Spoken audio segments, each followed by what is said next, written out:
നമസ്കാരം. മെയ് 2 പോലെ തന്നെ ജൂൺ 4 UDF-നെ സംബന്ധിച്ച് അവരുടെ മോഹങ്ങൾ മുഴുവൻ ശിഥിലമാക്കുന്ന ഒരു ദിവസമായിരിക്കുമെന്ന യാഥാർത്ഥ്യം UDF-ന്റെ എല്ലാ സ്ഥാനാർത്ഥികളും മനസ്സിലാക്കിക്കൊണ്ടിരിക്കുകയാണെന്നാണ് നമുക്കിപ്പോൾ പല വാർത്തകളും കാണുമ്പോൾ മനസ്സിലാക്കാൻ സാധിക്കുന്നത്. ഇന്നലെ തന്നെ നമ്മൾ കേട്ടിരുന്നല്ലോ, അതായത് തൃശ്ശൂരിൽ നിന്ന് K. മുരളീധരന്റെ വെറൈറ്റി മോങ്ങൽ. അതായത് താഴെത്തട്ടിലുള്ളവരൊന്നും വലിയ കാര്യമായിട്ട് പ്രവർത്തിച്ചിട്ടില്ല എന്നാണ് K. മുരളീധരൻ പറഞ്ഞത്. അതിൽ നിന്ന് ഒറ്റ വാക്കിൽ പറഞ്ഞാൽ മുരളി ഉള്ളിനുള്ളിൽ എന്ന് പറഞ്ഞ് എങ്ങനെയാണ്, ഞാൻ തോക്കൂടെ, സത്യമായിട്ട് ഞാൻ തോക്കും എന്ന് തന്നെയാണ് മുരളി പറയുന്നത്. ഇനിയിപ്പോൾ തോറ്റിട്ടുണ്ടെങ്കിൽ UDF-ന്റെ താഴെത്തട്ടിലുള്ള ആളുകളൊക്കെ പ്രവർത്തിക്കാത്തതുകൊണ്ടാണ് എന്ന് നിങ്ങളങ്ങ് വിശ്വസിച്ചേക്കണം എന്ന രീതിയിൽ ഒരു സംഗതി, ഒരു മുൻകൂർ ജാമ്യം എടുക്കുന്ന കാഴ്ചയാണ് ഇന്നലെ നമ്മൾ കണ്ടതെങ്കിൽ കൊല്ലത്ത് നിന്നിപ്പോൾ കേൾക്കുന്ന വാർത്ത അതിന് രസകരമായിട്ടുള്ള മോങ്ങലാണ്. NK പ്രേമചന്ദ്രന്റെ മോങ്ങലാണ്. അതായത് അവിടെയും പറയുന്ന താഴെത്തട്ടിലുള്ളവരൊന്നും കാര്യമായിട്ട് പ്രവർത്തിച്ചിട്ടില്ല എന്ന് UDF യോഗത്തിൽ അങ്ങനെ പറഞ്ഞിരിക്കുന്നതെന്നാണ് നമുക്ക് മനസ്സിലാക്കാൻ സാധിക്കുന്നത്. അതായത് ഇവിടെ എന്തെങ്കിലും സംഭവിക്കുകയാണെങ്കിൽ താഴെത്തട്ടിൽ പ്രവർത്തിക്കാത്തതുകൊണ്ടാണ് എന്നങ്ങ് മനസ്സിലാക്കിയേക്കണം എന്ന് തന്നെയാണ് NK പ്രേമചന്ദ്രനും പറഞ്ഞു വെക്കുന്നത്. കൊല്ലത്തിലേക്ക് വരുമ്പോൾ ചില പ്രശ്നങ്ങൾ കൂടിയുണ്ട് കേട്ടോ. അതായത് കൊല്ലത്തെ NK പ്രേമചന്ദ്രൻ ഒരു മുറ്റുമുതലാണ്. അതായത് UDF-ൽ നിന്ന് നേതാക്കന്മാർ, MP-മാർ, MLA-മാർ ഒക്കെ വളരെ കൂട്ടമായി BJP-യിലേക്ക് പോയിക്കൊണ്ടിരിക്കുന്ന സാഹചര്യത്തിലാണ് നമ്മുടെ പ്രധാനമന്ത്രി നരേന്ദ്രമോദി NK പ്രേമചന്ദ്രനെ വിളിക്കുകയാണ്, വാടാ മോനെ വാ, അങ്ങനെ മാമുണ്ണാൻ വേണ്ടി നേരെ NK പ്രേമചന്ദ്രൻ ചെല്ലുന്നു. അവസാനം ചാപ്പാട് അടിക്കുന്ന സാധനവും ഈ പറയുന്ന വീഡിയോയും ക്ലിപ്പും ഒക്കെ സമൂഹ മാധ്യമങ്ങളിലൂടെയൊക്കെ പ്രചരിക്കുന്നു. അവസാനം വാർത്തയാകുന്നു, അവസാനം നാണക്കേടാകുന്നു. അങ്ങനെ നാണക്കേടാകുമ്പോൾ NK പ്രേമചന്ദ്രന്റെ അടുത്ത് ചോദിക്കുകയാണ്, എന്ത് പറ്റി ഈ പറയുന്നത് പോലെ ഇങ്ങനെ പോയൊരു വിരുന്ന് സൽക്കാരത്തിൽ പങ്കെടുക്കാമെന്ന് ചോദിക്കുമ്പോൾ NK പ്രേമചന്ദ്രൻ പറയുകയാണ്, എന്നെ വിളിച്ചു, അതുകൊണ്ട് ഞാൻ പോയതാണ്, വേറെ രാഷ്ട്രീയം ഒന്നും ഇതിൽ ചർച്ച ചെയ്തിട്ടില്ല എന്ന്. അപ്പോൾ അവിടെ വേറൊരു ചോദ്യം വരുന്നുണ്ട്, എന്താ NK പ്രേമചന്ദ്രനെ മാത്രം വിളിച്ചു എന്ന് ചോദിക്കുമ്പോൾ ഉത്തരവില്ല. അത് കഴിഞ്ഞ് 2-3 ദിവസം കഴിഞ്ഞപ്പോഴാണ് NK പ്രേമചന്ദ്രൻ നരേന്ദ്രമോദിയെ പുകഴ്ത്തിക്കൊണ്ട് കൊല്ലത്ത് തന്നെ ഒരു പരിപാടിയിൽ സംസാരിക്കുന്ന സംഭവം വാർത്തയാകുന്നു. അത് വലിയ വൈറലാകുന്നു. മോദി ഭക്തി അതിൽ നിന്ന് തന്നെ എല്ലാവർക്കും മനസ്സിലായതാണ്. അപ്പോൾ NK പ്രേമചന്ദ്രൻ BJP-യിലേക്ക് പോകുമോ എന്നൊരു സംശയം കോൺഗ്രസ്സുകാർക്കിടയിൽ തന്നെ ഉണ്ടായിരുന്നു. അതുകൊണ്ട് വെറുതെ ചുമ്മാ പ്രവർത്തിച്ചിട്ട് അവസാനം പണി കിട്ടുമോ?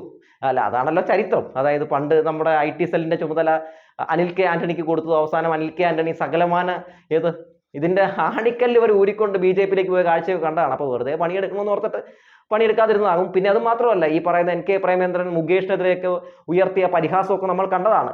അപ്പോൾ മൊത്തത്തിൽ NK പ്രേമചന്ദ്രന്റെ ധാർഷ്ട്യത്തെ തുടർന്നാകാം, അല്ലെങ്കിൽ അദ്ദേഹത്തിന്റെ ഈ രാഷ്ട്രീയപരമായിട്ടുള്ള ഈ എന്താ പറയുക, ഒരു അധാർമിക രാഷ്ട്രീയത്തിന്റെ ചില സെഗ്മെന്റുകളൊക്കെ പല ഈ പ്രവർത്തകർക്ക് മനസ്സിലായത് കൊണ്ടൊക്കെ ആകാം അവർ കാര്യമായിട്ട് പ്രവർത്തിച്ചിട്ടൊന്നുമില്ല.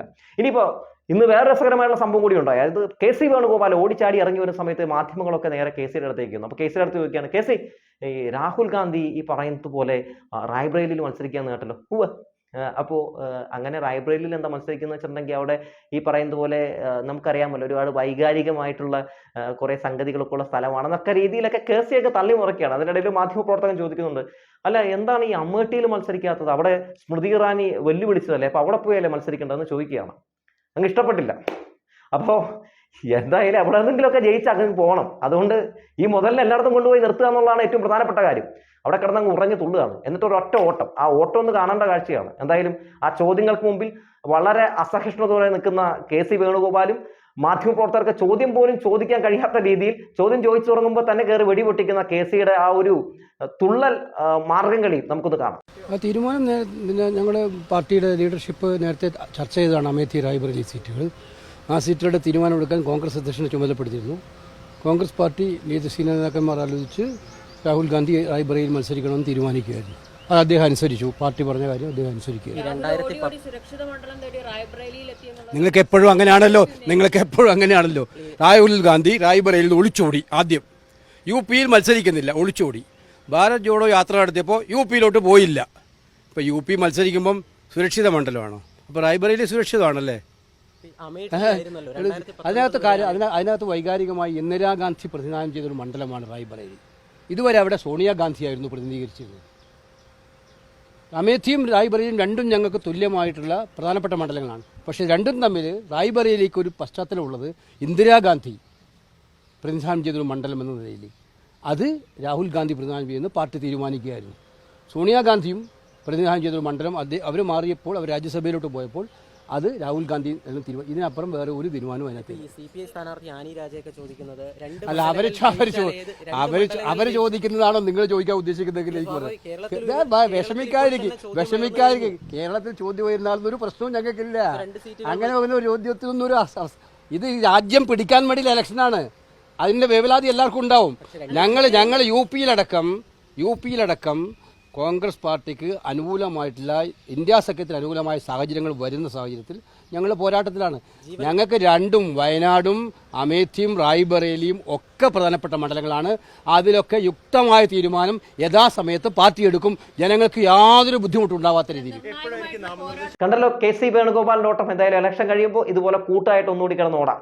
എന്നിട്ട് പിന്നെ മാധ്യമപ്രവർത്തകർ നേരെ നമ്മുടെ PK ബഷീറിന്റെ അടുത്ത് ചെന്നിരിക്കുകയാണ്. PK ബഷീറിന്റെ അടുത്ത് ചോദിക്കുകയാണ്, അല്ല ഈ രാഹുൽ ഗാന്ധി റായ്ബറേലിയിൽ നിൽക്കുന്നത് കേൾക്കുന്നല്ലോ, ഈ പറയുന്നത് പോലെ വയനാട്ടിൽ നിൽക്കുന്നുണ്ട്, ഇനിയിപ്പോൾ രണ്ടിടങ്ങളിലും ജയിക്കാൻ ഈ ഒരു സ്ഥലത്ത് എന്തായാലും രാജിവെക്കേണ്ടി വരും, അങ്ങനെ വയനാട്ടിൽ രാജിവെക്കേണ്ടി വന്നിട്ടുണ്ടെങ്കിൽ എന്താണ് അവസ്ഥ എന്ന് വെച്ചപ്പോൾ പുള്ളി പറയാണ്, അത് നമ്മൾ ആലോചിച്ചിട്ട് തീരുമാനമെടുക്കുന്നു. ഒന്ന് ആലോചിച്ച് നോക്കണേ.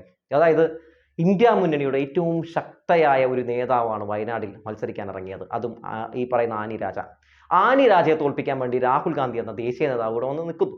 ഇനി റായ്ബറേലിയിൽ രാഹുൽ ഗാന്ധി ജയിക്കുകയാണെന്ന് വിചാരിക്കട്ടെ. അങ്ങനെ ജയിക്കുന്ന സാഹചര്യം ഉണ്ടായാൽ ഇവിടെ ചിലപ്പോൾ അയാൾ രാജിവെക്കും. ഇവിടെ വീണ്ടും UDF ഇലക്ഷന് വേണ്ടി ഇറങ്ങുന്ന സാഹചര്യം ഉണ്ടാകും. ഒന്ന് ആലോചിച്ച് നോക്കണം. ഈ പറയുന്നത് പോലെ അധികാരത്തിന് വേണ്ടി ലോക്സഭയിലേക്ക് എത്താൻ വേണ്ടി കാണുന്ന സീറ്റ് മുഴുവൻ ഇങ്ങനെ അങ്ങ് ഇരുന്ന് മത്സരിച്ചങ്ങ് പോവുകയാണ്. ഇയാൾക്ക് സത്യം പറഞ്ഞാൽ ഇന്ത്യ മുന്നണിയോട് യാതൊരു പ്രതിബദ്ധതയും ഇല്ല എന്നൊക്കെ നമുക്ക് നന്നായി തന്നെ മനസ്സിലായതാണല്ലോ. അതായത് രാഹുൽ ഗാന്ധി പറയുന്നത് പോലെ കേരളത്തിൽ വന്ന ശേഷം മുഖ്യമന്ത്രി പിണറായി വിജയൻ എന്തുകൊണ്ട് അറസ്റ്റ് ചെയ്യുന്നില്ല എന്ന് തുടങ്ങി ഇവിടെ വന്ന മുഖ്യമന്ത്രിക്കെതിരെ LDF സർക്കാരിനെതിരെയൊക്കെ നടത്തിയ വളരെ മോശമായിട്ടുള്ള പരാമർശങ്ങളും പ്രസ്താവനകളും ഒക്കെ നമ്മൾ കണ്ടപ്പോൾ തന്നെ മനസ്സിലായി ഒരു പ്രതിബദ്ധതയും ഇന്ത്യ മുന്നണിയിലെ ഒരു പാർട്ടിയോടും രാഹുൽ ഗാന്ധിക്ക് ഇല്ല എന്ന്. മാത്രമല്ല ഈ പറയുന്നത് പോലെ അരവിന്ദ് കെജ്രിവാളിനെയൊക്കെ അകത്താക്കിയത് ആരാണെന്ന് നമുക്കറിയാമല്ലോ, ഈ കോൺഗ്രസ് തന്നെയാണ്. അത് ഈ നമുക്കറിയാലോ അശോക് ഗെഹ്ലോട്ട് എന്താണ് പറഞ്ഞത്. അതായത് ഈ മുഖ്യമന്ത്രി പിണറായി വിജയന്റെ പ്രവർത്തനത്തെ, അതുപോലെ തന്നെ LDF സർക്കാർ വീണ്ടും അധികാരത്തിൽ വന്നതിനെയൊക്കെ കുറിച്ച് രാജസ്ഥാനിൽ കഴിഞ്ഞ തെരഞ്ഞെടുപ്പ് സമയത്ത് വാചാലനായി സംസാരിക്കുന്ന കാഴ്ചയൊക്കെ നമ്മൾ കണ്ടതാണ്. പക്ഷേ രാഹുൽ ഗാന്ധി എന്താണ് പറയുന്നത്? രാഹുൽ ഗാന്ധി ഇവിടെ വരുമ്പോൾ പിണറായി വിരുദ്ധനാണ്, ഇവിടെ വന്നിട്ടുണ്ടെങ്കിൽ LDFനെതിരെ സംസാരിക്കും, പുറത്തു പോയിട്ടുണ്ടെങ്കിൽ കണ്ടോ ഞങ്ങളുടെ ഇന്ത്യ മുന്നണിയിലെ ഈ പറയുന്നത് പോലെ LDF ഭയങ്കര സൂപ്പറാണ്, ഗംഭീരമാണെന്ന് പറഞ്ഞ് പല നേതാക്കന്മാരും സംസാരിച്ചുകൊണ്ട് നടക്കും. ഇത് വല്ലാത്ത രീതിയിലുള്ള ഇരട്ടത്താപ്പാണ്, നിലനിൽപ്പിന് വേണ്ടിയുള്ള രാഷ്ട്രീയമാണ്. അതെന്തും ആകട്ടെ, അല്ലെങ്കിൽ രാഹുൽ ഗാന്ധിയെ പോലെ അപക്വമായ നിലപാടുകളുള്ള ഒരു പക്വതയുമില്ലാത്ത രാജ്യത്തെ സംബന്ധിക്കുന്ന പ്രധാനപ്പെട്ട വിഷയങ്ങളിലൊക്കെ വാവൊളിച്ച് മാനത്തേക്ക് നോക്കിയിരിക്കുന്ന ഈ നേതാവിനെ പറ്റി കൂടുതലൊന്നും പറയേണ്ട ഒരു കാര്യമില്ല. എന്തായാലും വരും ദിവസങ്ങളിൽ UDFന്റെ പല സ്ഥാനാർത്ഥികളും നടത്തുന്ന ഇത്തരം മോങ്ങലുകൾ എന്തായാലും സത്യസന്ധമായി തന്നെ വലതുപക്ഷ മാധ്യമങ്ങളായിട്ട് മനോരമയും മാതൃഭൂമിയും കൊടുക്കുമെന്ന കാര്യത്തിൽ ഒരു സംശയവും വേണ്ട. കാരണം ഇവർ കൊടുത്ത പ്രീപോൾ സർവേ ഒക്കെ 8 നിലയിൽ പൊട്ടുന്നു ഇവർക്ക് തന്നെ മനസ്സിലായിട്ടുണ്ട്. അപ്പോൾ അതൊക്കെ ജനങ്ങൾ മറക്കാൻ വേണ്ടി ഇനി ഇവരുടെ മോങ്ങലുകളൊക്കെ ആയിരിക്കും വരും ദിവസങ്ങളിലൊക്കെ കൊടുക്കാനുള്ള സാധ്യത. നടക്കാൻ പോകുന്നത് ഇടത് തരംഗമാണെന്ന് എന്തായാലും UDFന് തന്നെ നന്നായിട്ട് മനസ്സിലായിട്ടുണ്ട്. ഒരു പിണറായി വിരുദ്ധതയും ഇവിടെ നിഴലിക്കുന്നില്ല എന്ന സത്യം കൂടി എന്തായാലും UDF മനസ്സിലാക്കുകയാണ്. ജനഹൃദയത്തിലാണ് LDF നിലകൊള്ളുന്നതെന്ന വാസ്തവം മനസ്സിലാക്കിയത് കൊണ്ടാണ് ഇപ്പോൾ കഴിഞ്ഞ കുറച്ച് ദിവസമായിട്ട് സുധാകരനാണെങ്കിലും സതീശനാണെങ്കിലും ആരും മാധ്യമങ്ങളെ കാണാത്തത്. ഇനിയിപ്പോൾ ജൂൺ 4 കൂടി കഴിഞ്ഞാൽ സതീശനും സുധാകരനും ഒക്കെ തലയിൽ മുണ്ടിട്ട് നടക്കേണ്ട ഒരു അവസ്ഥയിലേക്ക് മാറുമെന്ന കാര്യത്തിൽ ഒരു സംശയവും വേണ്ട. അല്ലെങ്കിൽ തന്നെ സതീശന്റെയും സുധാകരന്റെയും ഒക്കെ പ്രവർത്തകർക്കിടയിലുള്ള സ്വാധീനം നഷ്ടപ്പെട്ടു എന്ന് എടുത്തു തന്നെ വേണമെങ്കിൽ പറയാം. കോൺഗ്രസ് എന്ന് പറയുന്ന പാർട്ടിയെ ഇന്ന് കാണുന്ന ഒരു വല്ലാത്ത ദയനീയമായ അവസ്ഥയിലേക്ക് കൊണ്ടുപോയി എത്തിച്ചതിൽ പ്രധാനികൾ ഈ സതീശനും സുധാകരനുമാണ്. അവർ പറഞ്ഞ പച്ചക്കള്ളങ്ങളാണ്, അവരുടെ കുത്തിത്തിരിപ്പുകളാണ്, വികസന വിരുദ്ധതയാണ്. അത് നന്നായി തന്നെ പ്രവർത്തകർ മനസ്സിലാക്കുന്നു. ഇതിലുമൊക്കെ എത്രയോ ഭേദമാണ് ചെന്നിത്തല എന്നൊക്കെ പറഞ്ഞു തുടങ്ങിയിട്ടുണ്ട് പല നേതാക്കളും എന്ന് പറഞ്ഞു വെച്ചുകൊണ്ട് നിർത്തുകയാണ്.